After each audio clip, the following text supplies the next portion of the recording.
கர்த்தருடைய பரிசுத்த நாமத்திற்கு ஸ்தோத்திரம் உண்டாவதாக. கர்த்தராகிய இயேசு கிறிஸ்துவின் நாமத்தில் உங்களுக்கு கிருபையும் சமாதானமும் உண்டாவதாக. இந்த நாளுக்குரிய தியானத்திற்கான தேவ வார்த்தை உபாகமம் அதிகாரம் 1 வசனம் 11.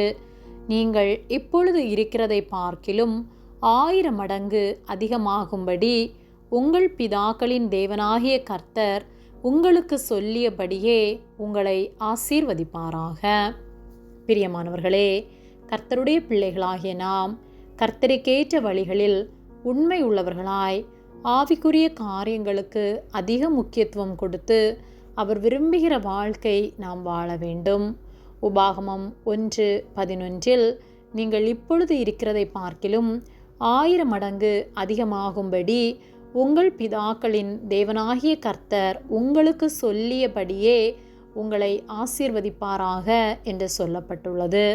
நாம் இருக்கிற சூழ்நிலை எப்படிப்பட்டதாக இருந்தாலும் நாம் கர்த்தருக்கு உண்மையாய் வாழும்போது அவர் நம்மிடம் எதிர்பார்க்கிறபடி பரிசுத்தமாய் அவர் விரும்புகிற வாழ்க்கை நாம் வாழும்போது நம்முடைய சொல்லினால், செயலினால், பார்வையினால் எதை செய்தாலும் நீதியாய் பரிசுத்தமாய் கர்த்தர் விரும்புகிறபடி நாம் வாழ்வோமானால் நிச்சயமாக கர்த்தர் நம்முடைய வாழ்வை ஆசீர்வதிப்பார்.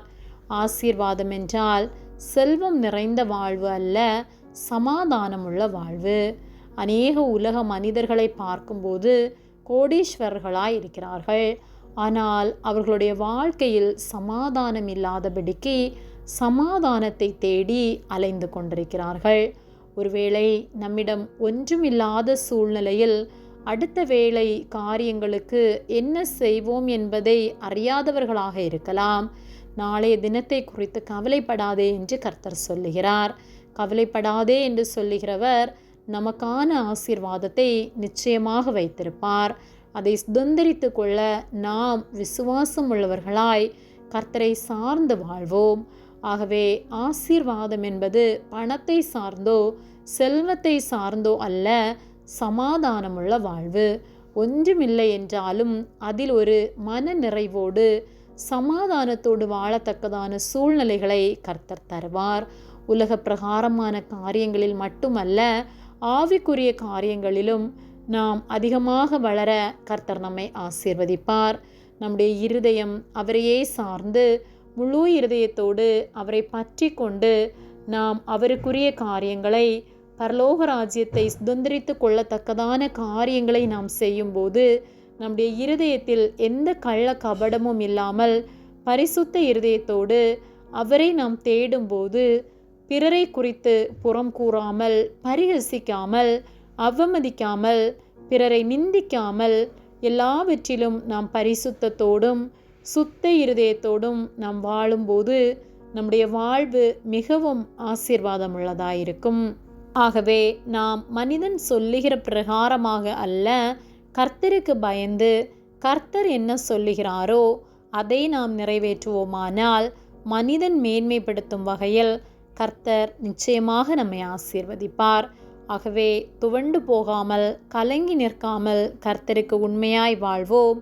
கர்த்தர் நிச்சயமாக நம்முடைய வாழ்வை 1000 மடங்கு ஆசீர்வதிப்பார். ஆமேன். ஜெபம்.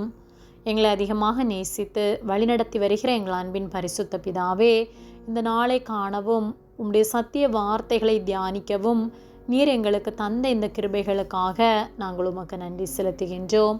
நாங்கள் தியானித்த வார்த்தையின்படியே நீர் எங்களை 1000 மடங்கு எங்களுடைய ஆவிக்குரிய வாழ்க்கையிலும் உலக பிரகாரமான காரியங்களிலும் ஆசீர்வதித்து நாங்கள் சமாதானத்தோடு வாழ நீர் உதவி செய்வதற்காக நாங்கள் உமக்கு நன்றி செலுத்துகின்றோம்.